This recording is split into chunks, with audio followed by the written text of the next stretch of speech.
بسم الله الرحمن الرحيم.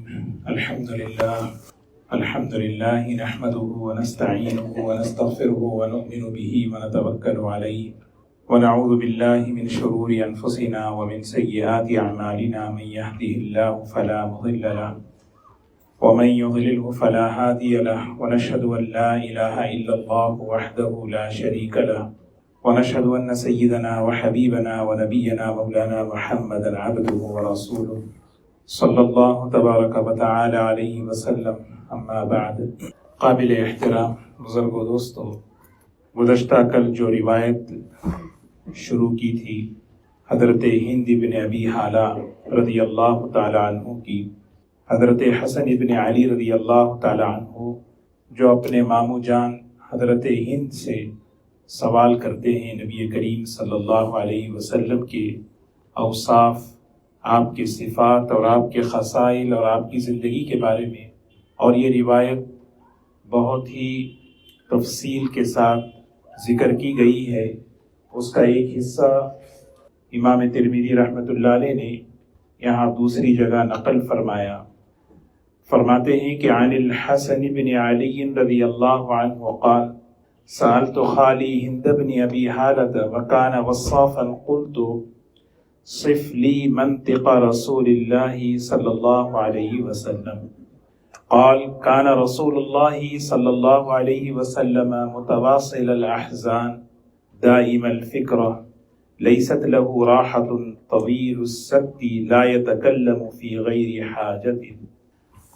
حضرت حسن رضی اللہ تعالی عنہ نبی کریم صلی اللہ علیہ وسلم کے طرز گفتگو، بات چیت کرنے کا جو طریقہ ہے اس کے بارے میں سوال کر رہے ہیں اپنے ماموں جان سے کہ بات چیت نبی کریم صلی اللہ علیہ وسلم کیسے کرتے تھے، آپ کا طرز کیا تھا، آپ کا انداز کیا تھا گفتگو کرنے کا، بات چیت کرنے کا، کیا بات کرتے تھے. یہ تو ہم سب کو پتہ ہے کہ آپ کی زبان مبارک سے جو نکلتا وہ دین تھا. وہ تو ہمیں سیکھنا ہے کہ اللہ کے ہمیں زبان سے کیا نکالنا ہے. اللہ کے رسول صلی اللہ علیہ وسلم کی زبان مبارک سے جو نکلتا وہ دین ہے.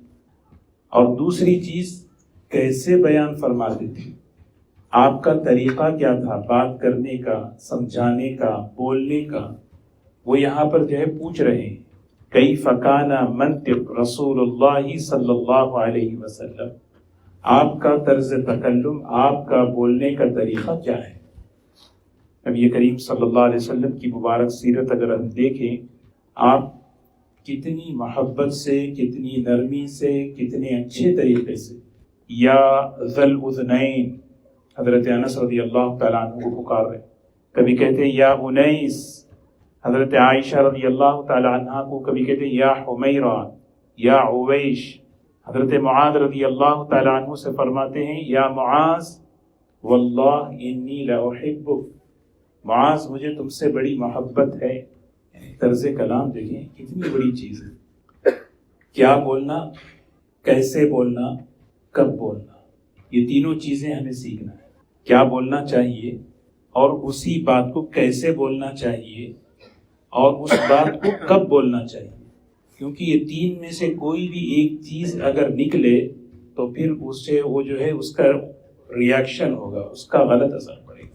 تو اللہ کے رسول صلی اللہ علیہ وسلم یہ تینوں چیزیں آپ کی سیرت میں، آپ کی زندگی میں، کیونکہ زبان سے نکلنے والے جو الفاظ ہیں وہ الفاظ یا تو دل میں اتارتے ہیں یا دل سے اتارتے ہیں. الفاظ کا یہ اثر ہے. اسی لیے الفاظ کو عربی میں جو ہے کلمہ کہتے ہیں. کلمہ اسے کہتے ہیں الجرح، زخمی کر دے. کلمے کا، بات کا، بول کا اثر ہوتا ہے. بعض بول ایسے ہوتے ہیں جو زخمی کر دیتے ہیں، بعض بول ایسے ہوتے ہیں جس سے آدمی کا دل خوش ہو جاتا ہے. تو قرآن پاک کے اندر مختلف جگہوں پر اللہ تعالیٰ نے یہ بیان فرمایا قولوا للناس حسنا، قولوا للناس حسنا وقولوا قولا سدیدا. قرآن پاک کے اندر اللہ تعالیٰ نے زبان کے استعمال کے کئی جو ہے نا آیتیں اللہ تعالیٰ نے اتاری ہیں کہ بھی ہماری زبان کیسے استعمال. یہ چیز بہت المرء تحت لسانہ، آدمی جو ہے اپنی زبان کے نیچے چھپا ہوا رہتا ہے. جیسے ہی الفاظ کھلے آدمی کا پتہ چلتا ہے، اور آدمی جب تک اپنی زبان کو قابو میں رکھتا ہے آدمی کی حفاظت رہتی ہے۔ تو نبی کریم صلی اللہ علیہ وسلم، آپ کا طرز تکلم، آپ کا گفتگو کا طریقہ کیا تھا؟ ایک نماز، جماعت کی نماز چل رہی تھی، ایک صحابی نماز میں انہوں نے کسی کو چھینک آئی تو فوراً دوسرے صحابی نے یرحمک اللہ کہا، تو سلام پھیرنے کے بعد نبی کریم صلی اللہ علیہ وسلم نے بڑے پیار سے انہیں بلا کر کہا، پہلے نماز میں بات چیت ہوا کرتی تھی، اب اللہ تعالیٰ کی آیت اتر گئی ہے، اب نماز میں بات چیت نہیں۔ تو بتانے کا، بولنے کا طریقہ یہ بہت ضروری ہے۔ یا تو ہم بولتے نہیں، یا تو ہم سخت بولتے ہیں، یا تو ہم بولتے ہی نہیں، لیکن جب بولتے ہیں تو بہت سخت بولتے ہیں۔ لہجوں کا بہت اثر ہوتا ہے۔ یہ جو نبی کریم صلی اللہ علیہ وسلم کی زبان کی خوبیاں بیان کر رہے ہیں، آپ کی زبان کی خوبیاں کیا تھیں؟ احلمہم کلاما، افصح الخلق، حلو المنطق، لہجہ بہت میٹھا، بہت میٹھا۔ یہ لہجوں کا اثر پڑتا ہے۔ ایک بہت بڑے بزرگ گزرے ہیں، ان کا انتقال ہو گیا۔ ایک مرتبہ وہ خود کہہ رہے تھے، میں نے سنا کہ میں نے ایک بیان کیا، جب بیان سے فارغ ہوا تو ایک صاحب آئے اور آ کر کہنے لگے بیان بڑا اچھا تھا، لہجہ بڑا سخت تھا۔ تو میں نے خوب اللہ سے استغفار کیا، میں نے دعا کی۔ تو آدمی بولتا ہے لیکن بولنے سے زیادہ اس کے لہجے کا اثر پڑتا ہے۔ تو حضور اکرم صلی اللہ علیہ وسلم کے بات چیت کا طریقہ پوچھ رہے ہیں کہ بات کیسے فرماتے تھے، کیا فرماتے تھے، ابھی نہیں، کیسے فرماتے۔ تو یہ چیز ہمارے اندر ہو۔ تو حضرت ہند رضی اللہ تعالیٰ عنہ جواب کیا دے رہے ہیں، دیکھیے، کان رسول اللہ صلی اللہ علیہ وسلم متواصل الاحزان دائم الفکرہ لیست لہ راحہ۔ سوال کیا آپ کے بات کرنے کا طریقہ کیا ہے، اور جواب دے رہے ہیں نبی کریم صلی اللہ علیہ وسلم ہمیشہ غمگین رہتے تھے، ہمیشہ متفکر مند رہتے تھے، اور آپ کے لیے کوئی راحت نہیں تھی۔ آپ کیا سوچ رہے ہیں؟ سوال کیا ہے، جواب کیا ہے؟ کوئی سمجھ میں آئے؟ اس میں کوئی چیز سمجھ میں آ رہی ہے کہ نبی کریم صلی اللہ علیہ وسلم ہمیشہ غمگین، متواصل الاحزان، حزن کہتے ہیں غم کو، دنیا کا غم نہیں، چیزوں کا غم نہیں، وہ چیزوں کا غم نہیں، کیونکہ ہمیں تو دعا سکھائی گئی، اللہم لا تجعل الدنیا اکبر ہمنا، دنیا کو بڑا غم نہ بنا یا اللہ، دنیا بڑا غم نہ بنے۔ اللہم انی اعوذ بک من الہم والحزن، یا اللہ یہ ہموم اور حزن سے میں پناہ مانگتا ہوں، دنیاوی۔ لیکن آخرت کا جو غم ہے، آخرت کا جو فکر ہے، یہ بہت بڑی نعمت ہے۔ یہ اگر دل میں نصیب ہو جائے، اللہ تعالیٰ اس کی برکت سے دنیا کے غموں سے نجات دے دیتے۔ یہ اللہ کا وعدہ ہے، من کان ہمہ طلب الآخرہ، جس کا غم، فکر، ہم آخرت کا ہو جائے، مجھے اللہ کو خوش کرنا ہے، اللہ کو راضی کرنا ہے، یہ اگر ہمیشہ فکر سوار ہو، اللہ دنیا کے غموں سے نجات دے دے۔ اور نبی کریم صلی اللہ علیہ وسلم دیکھیں، طائف کے میدان میں سخت زخمی کی حالت میں ہیں، وہاں کے لوگوں نے آپ کے ساتھ جو معاملہ کیا، وہاں سے واپسی کے بعد جو دعا کی، اس دعا کا ایک جملہ یہ ہے، اِن لَمْ تَكُنْ سَاخِطًا عَلَيَّ فَلَا أُبَالِي، اے اللہ اگر تو ناراض نہیں ہے تو مجھے کوئی چیز کی پرواہ نہیں۔ یہ ہے اللہ خوش ہو، اللہ راضی ہو، آخرت بنے۔ دنیا کا غم یہ وقتی ہے، دنیا کی خوشی بھی وقتی ہے۔ یہاں کی خوشی، اس میں کانٹا ہے جدائی کا، اسی لیے جنتی جنت میں جا کر یہی دعا کرتا ہے، اللہ کی حمد، اذهب عنا الحزن، یا اللہ تیرا شکر ہے یہ مصیبت سے، غم سے تو نے نجات دی۔ یا ایسی خوشی دنیا کی تھی جس خوشی میں جو ہے نا جدائی کا کانٹا ہے۔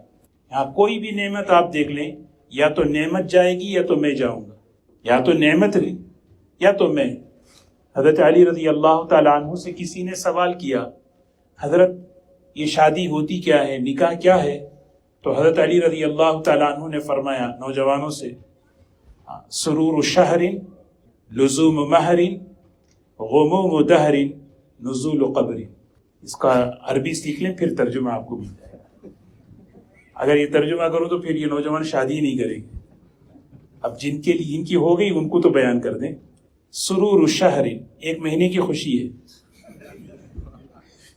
دیکھیے بہت سے لوگ دل کی بات دینے، آپ نے میری دل کی بات سرور شہر، 1 مہینے کی خوشی ہے. لزوم مہر، مہر دینا ہے. مہر دینے کا مطلب کیا ہے؟ صرف مہر نہیں، مہر تو ایک دلیل ہے، ایک علامت ہے کہ ساری فائنینشیل رسپانسبلٹی لے رہے، دیں گے، چلتا رہے گا. قصور ظہر، قصور ظہر، کمر ٹوٹ جاتی ہے. کمر مثل کمانی ہوئی، کوئی نانا ہوا کوئی نانی ہوئی، حضرت حکیم اختر صاحب رحمۃ اللہ علیہ کا شعر. پھر نزول قبر، آدمی قبر میں اتر جاتا ہے.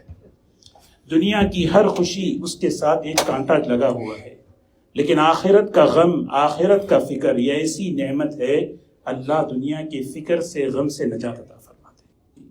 تو یہاں حضرت ہند رضی اللہ تعالیٰ عنہ فرما رہے، نبی کریم صلی اللہ علیہ وسلم ہمیشہ آخرت، آپ کی آخرت تو اللہ نے پہلے ہی بتا دیا تھا نا، آپ کو تو شفاعت کبریٰ ہے، مقام محمود ہے، وہ تو ہمارے بارے میں فکر مند کر رہے، میری امت کا کیا ہوگا، میری امت کی آخرت کا کیا ہوگا. ایک مرتبہ بیٹھے بڑے غمگین، حزیناً، بہت غمگین، جبرائیل تشریف لائے، پوچھا کیا بات ہے؟ کہا قیامت کے دن میری امت کا کیا ہونے والا ہے. تو آپ یہ بات جبرائیل علیہ السلام اللہ کے پاس پیش، جبرائیل علیہ السلام، اللہ تعالیٰ نے فرمایا کہیے نبی جی سے ہم آپ کو خوش کر دیں گے، ہم آپ کو خوش کر دیں گے، انا سنرضی. تو اللہ کے رسول صلی اللہ علیہ وسلم نے فرمایا میں اس وقت تک خوش نہیں رہوں گا جب تک کہ میرا ایک ایک امتی جنت میں نہ چلا جائے. وَلَسَوْفَ يُعْطِيكَ رَبُّكَ فَتَرْضَىٰ، نبی جی ہم آپ کو ایسا دیں گے کہ آپ کو خوش کر دیں گے. تو اس موقع پر آپ نے فرمایا میں چاہتا ہوں میرا ایک ایک امتی جنت. تو حضور اکرم صلی اللہ علیہ وسلم کا غم اور فکر آخرت سے، اللہ تعالی ہمیں بھی فکر نصیب فرمائے، اپنی آخرت کی، اپنے بچوں کی آخرت کی، اپنے گھر والوں کی آخرت کی، امت اور انسانیت کی فکر ہماری ذمہ داری ہے. تو میں عرض یہ کر رہا تھا، سوال کر رہے ہیں کہ نبی کریم صلی اللہ علیہ وسلم کا گفتگو کا طریقہ کیا تھا؟ جواب انہوں نے آخرت کا دے دیا. کیا مطلب ہے؟ علماء نے لکھا ہے کہ جس کے دل میں آخرت کی فکر ہوتی ہے اس کی زبان ایسے استعمال ہوتی ہے. یہ ہے آگے اب سنیں، کیونکہ جس کے دل میں آخرت نہیں ہوتی پھر اس کی زبان آزاد ہوتی ہے، لہجے سخت ہوتے ہیں، اور پھر زبان سے جو ہے جو چاہے کہے گا. من کان یؤمن باللہ والیوم الآخر فلیقل خیرا، زبان سے اچھا بولو یا پھر خاموش رہو. تو حضور اکرم صلی اللہ علیہ وسلم کی یہ خوبی تھی، ہمیشہ فکر مند، ہمیشہ آخرت کا استحضار. یہ چیز اگر ہمارے اندر پیدا ہو تو پھر کیا ایک ہی چیز ہے نا، اللہ کے سامنے مجھے جواب دینا ہے. یہ فکر آدمی کو جب پیدا ہوتی ہے سوچ کے بولے گا، تول کے بولے گا، بولنے سے پہلے سوچے گا. اس لیے اللہ تعالی ہمیں اس کی توفیق نصیب فرمائے. تو نبی کریم صلی اللہ علیہ وسلم لیست لہ راحہ، راحت، بے قرار، بے چین رہتے تھے آپ امت کے لیے، انسانیت کے لیے. اطمینان، راحت آپ کو ایک ہی چیز سے ملتی تھی، اعمال سے، ایمان سے. بلال اذان دے کر مجھے راحت پہنچاؤ. کوئی ایمان لاتا تو خوش، چہرہ خوش ہو جاتا، کھل اٹھتا آپ کا، آپ کا چہرے مبارک کھل جاتا. حضرت حمزہ رضی اللہ تعالیٰ عنہ کے اسلام لانے کا قصہ ہے نا. شکار پہ گئے ہوئے ہیں، ادھر ابو جہل نے آپ کے ساتھ بڑی سختی کا معاملہ کیا. تو جب شکار سے واپس آئے تو باندی نے کہا آپ تو شکار کے لیے گھومتے پھر رہے ہیں، ابو جہل نے آپ کے بھتیجے کے ساتھ کیا کیا پتہ ہے؟ غصے میں آ گئے اور چلے گئے سیدھے وہ کمان نیزہ لے کر، اور جا کر ابو جہل کو بہت ڈانٹا. کیا تو سمجھتا ہے کہ ان کا کوئی نہیں ہے؟ آئندہ اگر تو نے اس طرح کیا تو میں تیری خیر لوں. واپس تشریف لائے اور آ کر حضور صلی اللہ علیہ وسلم سے کہہ رہے ہیں بھتیجے سے، گھبراؤ نہیں، میں نے آپ کا بدلہ لے لیا. تو حضور صلی اللہ علیہ وسلم نے فرمایا خوش کرنا چاہتے ہو تو کلمہ پڑھ لو، خوش کرنا چاہتے ہو کلمہ پڑھ لو. اسی وقت حضرت حمزہ رضی اللہ تعالیٰ عنہ کلمہ پڑھ. دوستو یہ سب سے بڑی چیز ہے. تو نبی کریم صلی اللہ علیہ وسلم کی خوبی، زبان کی خوبیاں دیکھیں. زبان کے عیب قرآن میں بیان کیے. جھوٹ نہیں بولو، یہ زبان کا عیب ہے. کسی کا مذاق زبان سے مت اڑاؤ. غیبت مت بولو، غیبت مت کرو. اللہ کو سچ پسند ہے، لیکن ہر سچ ہر جگہ اللہ کو پسند ہے. سچ اللہ کو پسند ہے لیکن ہر سچ اللہ کو ہر جگہ پسند نہیں ہے. اور غیبت میں سچ ہی بولے جاتے، یہ سچ اللہ کو پسند ہے. میں تو سچ کہہ رہا تھا. تھرڈ پارٹی کی بات ہو رہی ہے. میں تو یہ سچ اللہ کو پسند نہیں ہے. یہ موقع نہیں ہے وہ سچ کہنے کا. یہ موقع نہیں ہے سچ بولنے کا. آدمی غیبت کیوں کرتا ہے؟ یہی کہہ کے کرتا ہے میں سچ کہہ رہا تھا. تو یہ زبان کے عیوب ہیں، یہ زبان کے عیب. یہ اس سے ہماری زبان پاک ہو. اور زبان کی خوبیاں کیا ہیں؟ دیکھیں، طویل السکت. نبی کریم صلی اللہ علیہ وسلم کی زبان مبارک، آپ ہمیشہ خاموش، اکثر خاموش. طویل السمت، طویل السکت، لمبا خاموش رہتے تھے. یعنی لا یتکلم فی غیر حاجہ، ضرورت کی بات کرتے، ضرورت کی بات. یہ سیکھنا چاہیے. خوبصورت نبی صلی اللہ علیہ وسلم کی یہ خوبصورت زبان ہے. یہ خوبصورت زبان جب ہمارے پاس آئے گی تو اس سے ہمارے حالات درست ہوں گے. اللہ کا وعدہ ہے، اللہ تمہارے یصلح لکم، اللہ تمہارے حالات کو بنائیں گے. گھر کے، میاں بیوی کے، آپس کے حالات بننے کا ایک ہی حل ہے، قولوا قولا سدیدا. قولوا قول سدید اسے کہتے ہیں جس میں زبان کے عیب نہ ہو. بات کرتے ہوئے کسی کو تحقیر کرنا، کسی کو گرانا، کسی کو سخت بولنا، یہ ہے. اور یہ کب آئے گا قول سدید؟ اس سے پہلے کا کیا جملہ ہے؟ یا ایھا الذین آمنوا اتقوا اللہ. جب تقوی آئے گا زبان قول سدید پر آئے گی. قول سدید آئے گا پھر ہمارے حالات اللہ درست کرے گی. گھر کے حالات دیکھ لیں. ہمارے لہجوں کی وجہ سے ہمارے رشتے بگڑے ہوئے ہیں. ہمارے لہجوں کی وجہ سے ہمارے آپس کے تعلقات بگڑ گئے ہیں. سچ کہتے ہیں، اکثر گھر میں سچ ہی بولتے ہیں. شوہر بیوی کو سچ سناتا ہے، بیوی شوہر کو سچ سناتی ہے. لیکن مسئلہ کیا ہے؟ مسئلہ لہجے بہت خطرناک. تو نبی کریم صلی اللہ علیہ وسلم اکثر خاموش رہتے تھے، بغیر ضرورت کے بات نہیں فرماتے. زبان کی حفاظت کرنے کا ایک سب سے آسان عمل یہ ہے کہ ضرورت کی بات کریں. اس کا مطلب یہ نہیں گھر میں جا کے گھر والوں سے بات چیت کرنا چاہیے، مزاح کرنا چاہیے، لیکن جو ہے ایسی بات جو گناہ کی بات ہو، ایسی بات جو غیبت کی بات ہو. ہم دیکھیں ایک گھر میں ہم لوگ گئے تھے، وہاں پہ لکھا تھا کمرے میں یہاں غیبت منع ہے. سب خاموش بیٹھے، سب خاموش بیٹھے. وہ اتنا بڑا لکھا ہوا. ایک دعوت میں گئے تھے ابھی فریمونٹ میں ہی، بہت پرانی بات ہے، یہاں غیبت منع ہے، بہت خوبصورت طریقے سے.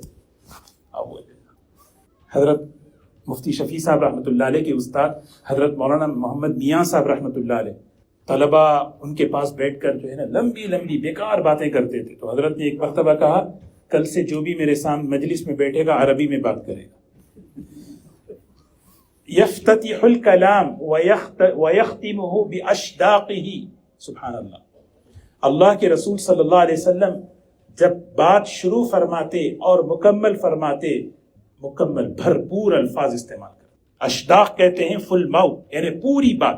بعض مرتبہ ہوتا کیا ہے، آدمی بولتے بات شروع کیا، وہ بیوی پوچھتی کیا بولے، ایک بار بول دیا، اب وہ مسئلہ شروع ہو جاتا ہے. یہ مکمل بات نہ ہونے کے مسائل ہیں، ہے نا. یفتتح الکلام، بات شروع ہو رہی ہے، بھرپور مکمل الفاظ. علماء نے لکھا ہے کہ یہ تو متکبر کی علامت ہے، زبان کی نوک پہ بات کرنا. اللہ کے رسول صلی اللہ علیہ وسلم بالکل پورے الفاظ استعمال کر رہے ہیں. یفتتح الکلام ویختمہ باشداقہ، پوری آواز مکمل. اور پھر آگے فرمایا ویتکلم بجوامع الکلم. سبحان اللہ، یہ تو خصوصیت تھی. اللہ تعالیٰ نے آپ کو جوامع الکلم عطا فرمائے.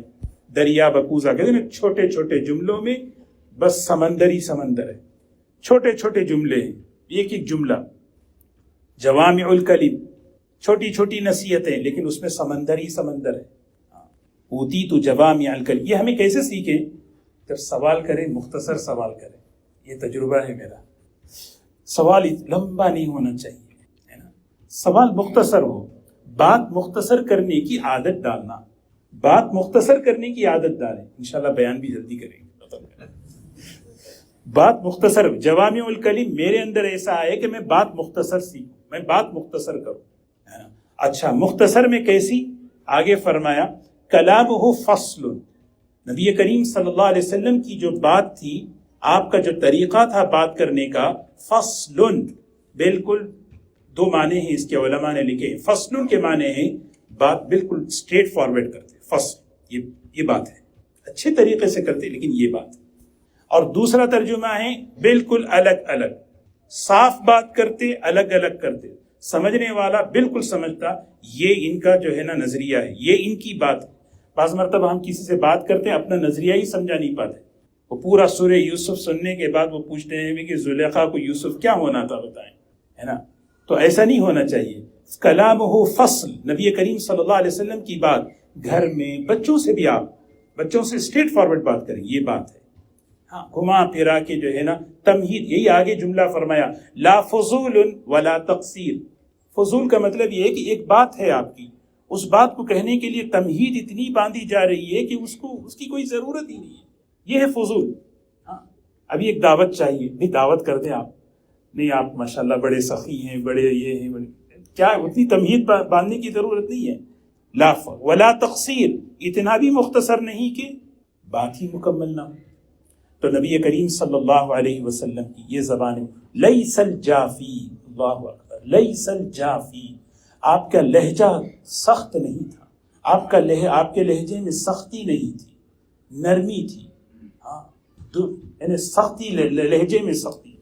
وہ قرآن پاک کی آیت آج ہی ہم نے پڑھی، وَلَوْ كُنْتَ فَظًّا غَلِيظَ الْقَلْبِ لَانفَضُّوا مِنْ حَوْلِكَ. دل سخت ہو، لہجہ سخت ہو، نبی جی یہ سب آپ کو چھوڑ کے چلے جائیں. صحابہ کے بارے میں تو آدمی جو ہے جب لہجہ نرم اختیار کرتا ہے تو پھر جو ہے کیا ہے، دوست اس کے زیادہ ہوتے ہیں. تو ہمیں بولنا تو ہے لیکن لہجہ ہمارا بالکل. نبی کریم صلی اللہ علیہ وسلم سفر میں ہیں، کئی واقعات سیرت کے، سبحان اللہ. ایک شخص ملے، کون ہے آپ؟ کہا کہ بریدہ. تو فرمایا برد امرنا، ابو بکر ہمارا معاملہ بہت آسان ہے، بہت ٹھنڈا ہے، گھبراؤ نہیں، یہ تو بریدہ ہے. اس وقت اعلان ہو گیا تھا جو نبی کریم صلی اللہ علیہ وسلم کو پکڑ کر لائے گا 100 اونٹ انعام دیں گے. تو اور نبی کریم صلی اللہ علیہ وسلم ہجرت جو فرما رہے تھے مدینہ منورہ کی طرف، ایک دوسرے عام راستے سے نہیں بلکہ دوسرے راستے سے جا رہے تھے. وہاں پہ ایک ڈاکو بھی تھا، مہانان. کون ہے آپ؟ مہانان. نبی کریم صلی اللہ علیہ وسلم نے فرمایا نہیں آپ تو مکرمان ہیں. وہ ڈاکو سوچنے لگا آج تک اتنی عزت سے مجھے کوئی بات نہیں کیا، اسلام قبول کر لیا. تو اللہ کے رسول صلی اللہ علیہ وسلم کا مبارک لہجہ، حلو المنطق. ام معبد رضی اللہ تعالی عنہ کی اس حدیث میں یہ جملہ ہے، اللہ کے رسول صلی اللہ علیہ وسلم کی گویائی میں، بات چیت میں مٹھاس ہوتی تھی. بچوں سے جب بات کریں، سمجھائیں دین کے بارے میں، بہت نرمی سے، بہت اچھے لہجے سے. بہت اس کی سخت ضرورت ہے. کسی کو بتانا، کسی کو سمجھانا. ایک بزرگ ہیں فرماتے ہیں صحیح نیت کے ساتھ، صحیح طریقے سے، صحیح نیت کے ساتھ صحیح طریقے سے، طریقہ صحیح ہو، نیت صحیح ہو، بات صحیح ہو، ناممکن ہے کہ اس کا اثر غلط ہو. اتنی بات صحیح ہو، نیت صحیح ہو، طریقہ صحیح ہو. یہ طریقہ ہمیں سیکھنا ہے. یہ طریقہ نہیں سیکھتے تو پھر وجہ یہ ہے کہ ہمارے رشتوں پہ بہت اثرات، ہمارے تعلقات پر بہت خراب اثرات پڑتے ہیں. تو نبی کریم صلی اللہ علیہ وسلم کی زبان مبارک کا یہ حسن دیکھیں، آپ کی زبان کا حسن. حضرت علی، حضرت حسن رضی اللہ تعالیٰ عنہ کو بتا رہے ہیں وللمہین. اللہ اکبر. نبی کریم صلی اللہ علیہ وسلم کسی کو اپنی زبان سے ذلیل نہیں کرتے تھے. ہاں ذلیل کرنا، مسئلہ بتا رہے ہیں ذلیل کر رہے ہیں، ٹوک رہے ہیں ذلیل کر رہے ہیں، اچھی بات بتا رہے ہیں ذلیل کر رہے ہیں. نہیں ذلیل کر، کسی کے سامنے بولنا ہی نہیں. 4 بچے ہیں، 4 بچوں میں بھی اگر کسی کو کوئی اس کی غلطی اگر سمجھانا ہے، ماں باپ تنہائی میں بلا کے سمجھائیں، پھر دیکھیں اس کا اثر کیا ہوگا. بار بار دوسرے بہنوں بھائیوں کے سامنے ایک ہی بچے کو ٹارگٹ کرتے رہیں گے نا، وہ بچے کے مزاج میں جو ہے نا ایک بغاوت کا مزاج پیدا ہو جائے، سرکشی کا مزاج پیدا ہو جائے. تو بہرکر یہاں تک رکھیں انشاءاللہ. تو نبی کریم صلی اللہ علیہ وسلم کی زبان مبارک کا یہ حسن تھا، اس کو ہمیں سیکھنا ہے. تو کیا ہے اس میں سب سے بڑی چیز؟ سب سے پہلے ہمارے دل میں آخرت کا فکر ہو. آخرت کا فکر، آخرت کا استحضار، زبان کا بول درست ہوتا ہے. اور زبان کے بول کے ساتھ لہجہ بھی ہمارا درست ہو. بات کریں بالکل سیدھے بات کرنا، پورے منہ بھر کے بات کرنا، آدھے الفاظ اندر آدھے الفاظ باہر بالکل نہیں. اور پھر کوشش کریں کہ بلا ضرورت بات ہی نہ ہو. کوئی بھی بات کسی سے کرنا ہے مختصر بات کرنے کی کوشش کریں. کتنے اسپیچ تھراپی سے کتنی کلاسز ہیں، کتنے پروگرام ہیں، ہاؤ ٹو اسپیک کیسا ہے. نبی کریم صلی اللہ علیہ وسلم بتا رہے ہیں کہ بات کیسے کریں، بات کیسے کریں.